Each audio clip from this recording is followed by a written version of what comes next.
So, next topic na to is all about dividends. So, what is dividends? Okay, dividends are distributions. They are distributions of earnings or capital to the shareholders in proportion to their shareholdings.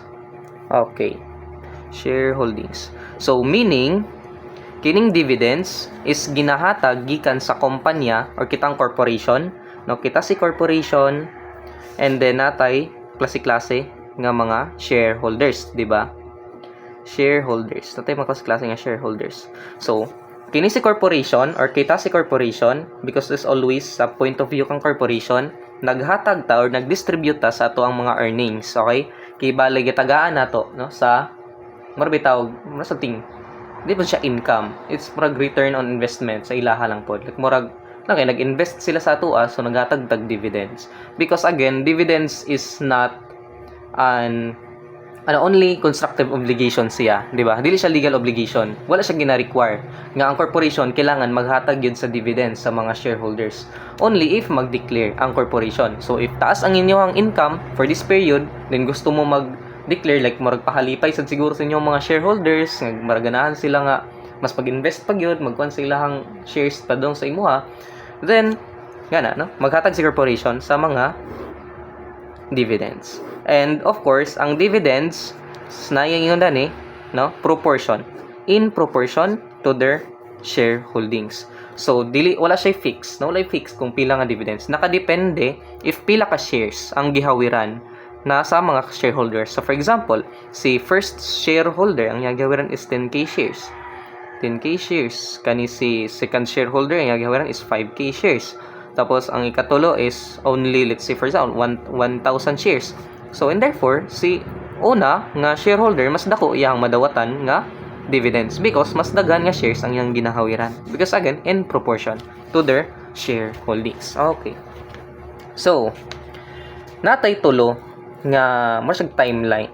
No? Like kung mag-declare ka na 3 dates. 3 dates that are essential for accounting purposes. So muna yung ginatawag nato nga pinakauna si date of declaration. So unsa man si date of declaration?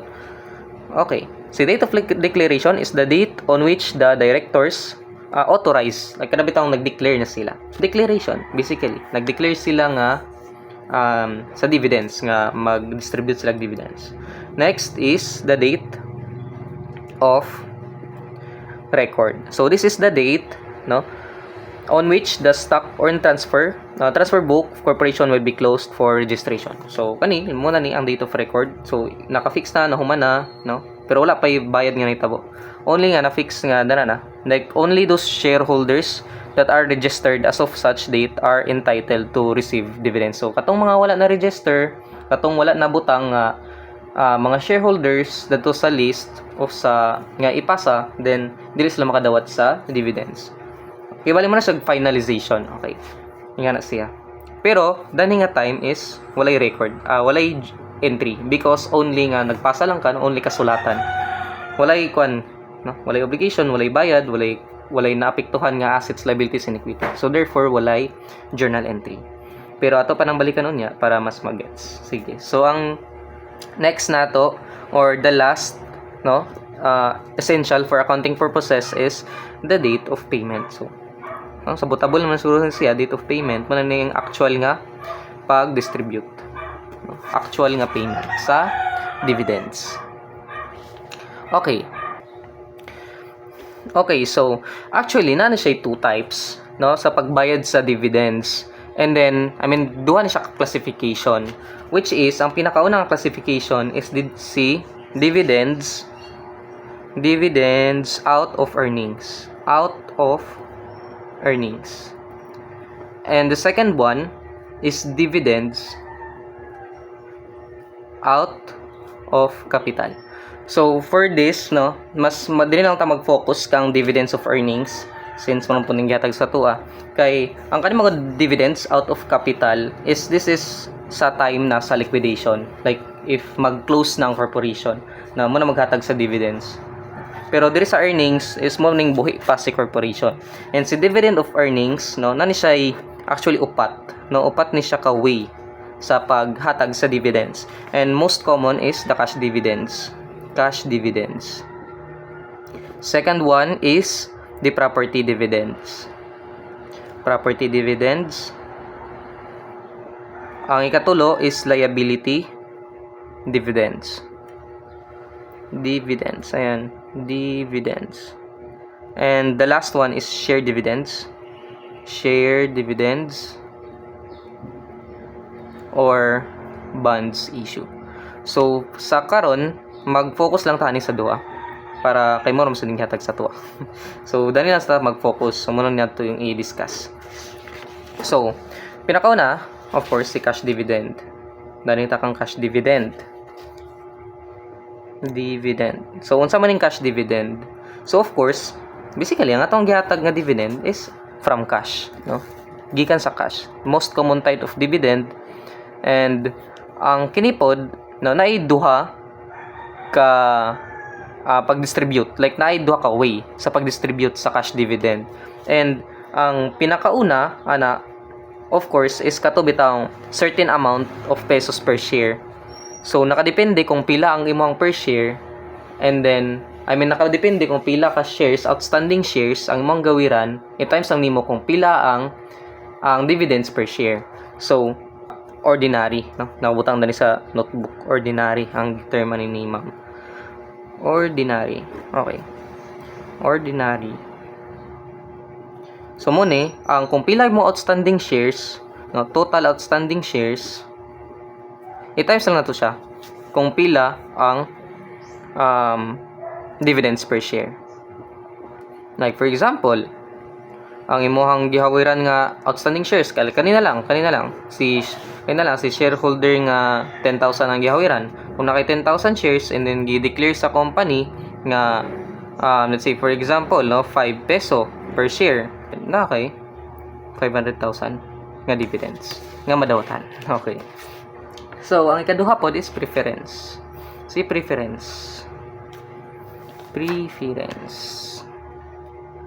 So, in this case, so ang kailangan nito buhaton, of course, is kung pila total par value. Actually, this total share capital. No? Kung pila ang total share capital sa imuhang na share, no? Ngayon mo na dawatan. Pero naka-base siya sa share capital again. And share capital is nakagikan siya sa par value or stated value. So, total par of outstanding shares. So, that is why, di ba, no? Kung inyo na-gets, kay medyo, kan mo siya kay dagan, ginabali-bali nila ba? Ang ila ko tayong imo naon, total par of ordinary, outstanding shares. Ang sige ginamin, ana. So, kung pila mo gihawiran, no? Pila mo total gihawiran nga outstanding shares, and then pila ang equivalent nga share capital, ana. Like, for example, si 10K shares.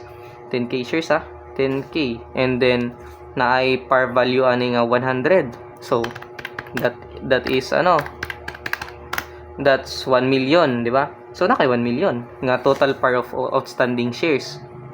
Gets? If wala nyo na gets, ito explain ito. Si shareholder 1 na siya ginahawiran nga 10,000 shares, di ba? And then ang 10,000 shares is ang equivalent ana niya is naa siya 100 peso per share. So, ang total par of outstanding shares niya is 1 million. Kaya gi-times man mo ang 10,000 shares sa par value. And then, kaning 1 million, actually, mo ni ang outstanding share capital. Okay? Ang share capital. I-times lang nato siya kung pila ka percent. So, mag-dikuan mo na, mag-storya naman na kung pila ka percent. Let's say, for example, 7%. 7%, de, nga naman ako gikuan. Preference dividend rate. Preferred dividends rate. Rate nakabutang. So, 1 million times 7%. Let's assume nga 7%. So, makadawat siya 70,000. Di ba?